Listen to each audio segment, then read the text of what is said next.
Hello friends, welcome to Shaivi's kitchen magic. నేను మీ దీపిక. ఇవాళ వెజిటబుల్ సాంబార్ ఎలా ప్రిపేర్ చేసుకోవాలో చూసేద్దామండి. నేను చెప్పే ఈ ప్రాసెస్లో కనుక మీరు ఫాలో అయ్యి చేశారంటే వెజిటబుల్ సాంబారు అచ్చంగా హోటల్ స్టైల్ లాగే వస్తుంది. టేస్ట్ కానీ టెక్స్చర్ కానీ అచ్చం హోటల్ లాగానే వస్తుంది అనమాట. ఒకసారి ఈ పద్ధతిలో ట్రై చేసి చూడండి. ఇది బ్రేక్ఫాస్ట్లోకి, ఇడ్లీలోకైనా సరే లేదా రైస్లోకైనా సరే చాలా టేస్టీగా ఉంటుంది. ఇప్పుడు ఎలా చేసేయాలో చూసేద్దాం.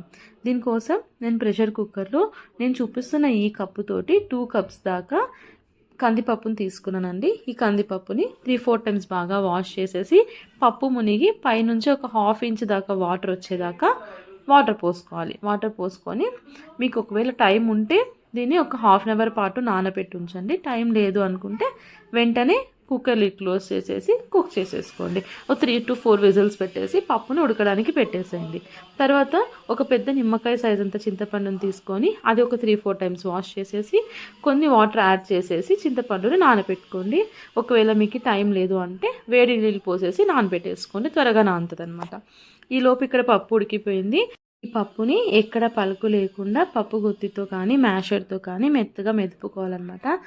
ఈ పప్పు పలుకుగా ఉందంటే మనకి సాంబార్ అనేది చిక్కగా రాదనమాట, చాలా నీళ్ళగా వస్తుంది కన్సిస్టెన్సీ. కాబట్టి దీన్ని మెత్తగా మెదుపుకోవాలన్నమాట ఎక్కడ పలుకు లేకుండా.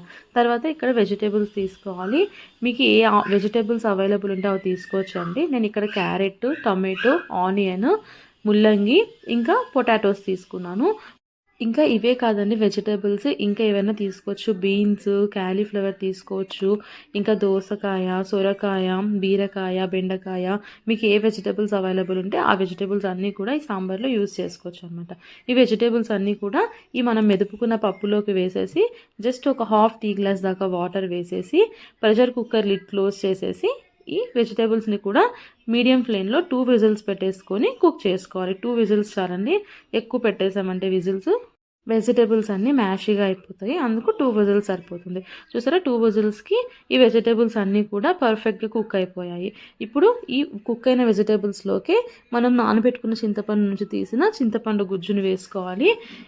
ఇంకా ఇందులోకి మన టేస్ట్కి సరిపడా సాల్ట్ కూడా యాడ్ చేసుకోవాలి. ఇక్కడ నేను ఒక 2 టేబుల్ స్పూన్స్ దాకా సాల్ట్ యాడ్ చేశాను. అలాగే 1/2 టేబుల్ స్పూన్ దాకా పసుపుని యాడ్ చేయాలి. అలాగే సాంబార్ పొడిని యాడ్ చేయాలి. ఈ సాంబార్ పొడి అనేది నేను ఇంట్లో ప్రిపేర్ చేసుకున్నానండి. ఈ వీడియోని నేను డెఫినెట్గా మీకు షేర్ చేస్తాను, హోమ్మేడ్ సాంబార్ పౌడర్ ఎలా ప్రిపేర్ చేసుకోవాలనేది. ఆ సాంబార్ పౌడర్ కూడా ఒక 3 టేబుల్ స్పూన్స్ దాకా యాడ్ చేసేసుకోవాలి. పులుపును బ్యాలెన్స్ చేయడం కోసం కొంచెం బెల్లం యాడ్ చేసుకోవాలి. అలాగే మన కన్సిస్టెన్సీ తగ్గట్టుగా వాటర్ యాడ్ చేసుకోవాలి. ఇక్కడ 200 ml దాకా వాటర్ యాడ్ చేశానండి. అంటే మనం వాటర్ తాగే గ్లాస్ ఉంటుంది కదా, దాంతో ఒక గ్లాస్ దాకా వాటర్ని యాడ్ చేశాను. యాడ్ చేసేసి అంతా ఒకసారి బాగా మిక్స్ చేసేసి ఇది బాగా ఉడకడానికి స్టవ్ పైన పెట్టాలన్నమాట. సాంబార్ అనేది ఇలా బాగా మరుగుతుండాలి. ఇలా బాగా మరుగుతున్నప్పుడు ఈ సాంబార్ని పక్కన పెట్టేసి పోపు కోసం ఇంకొక కడాయి పెట్టుకొని అందులోకి ఒక 3 టేబుల్ స్పూన్స్ దాకా ఆయిల్ యాడ్ చేయాలి. ఆయిల్ హీట్ అయిన తర్వాత ఆవాలు, జీలకర్ర, కరివేపాకు, ఎండుమిర్చి వేసుకోవాలి.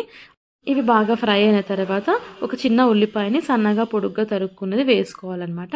ఈ ఉల్లిపాయ కూడా బాగా గోల్డెన్ షేడ్ రావాలి. ఇలా గోల్డెన్ షేడ్ వచ్చిన తర్వాత మనము కొత్తిమీరని ఇంకా ఒక 5-6 దాకా వెల్లుల్లిపాయల్ని కచ్చాపచ్చగా దంచుకొని అది కూడా పోపులోకి యాడ్ చేసేసి ఒక 2 మినిట్స్ బాగా ఫ్రై చేసుకోవాలి. కొత్తిమీర ఇలా యాడ్ చేశారంటే చాలా ఫ్లేవర్ అనేది బాగుంటుంది అనమాట. సాంబారు కూడా ఈ కొత్తిమీర ఫ్లేవర్ బాగా పడుతుంది అనమాట. ఈ పోపునంతా కూడా సాంబార్లోకి యాడ్ చేసేసి 5-10 నిమిషాల దాకా బాగా మరిగించుకొని స్టవ్ ఆఫ్ చేస్తే టేస్టీ వెజిటేబుల్ సాంబార్ రెడీ. ఈ రెసిపీని డెఫినెట్గా ట్రై చేసి మీ ఫ్రెండ్స్ అండ్ ఫ్యామిలీతో షేర్ చేసుకోండి. ఇంకా వీడియోని లైక్ చేయండి. నా ఛానల్ సబ్స్క్రైబ్ చేసుకోకపోతే డెఫినెట్గా సబ్స్క్రైబ్ చేసుకోండి.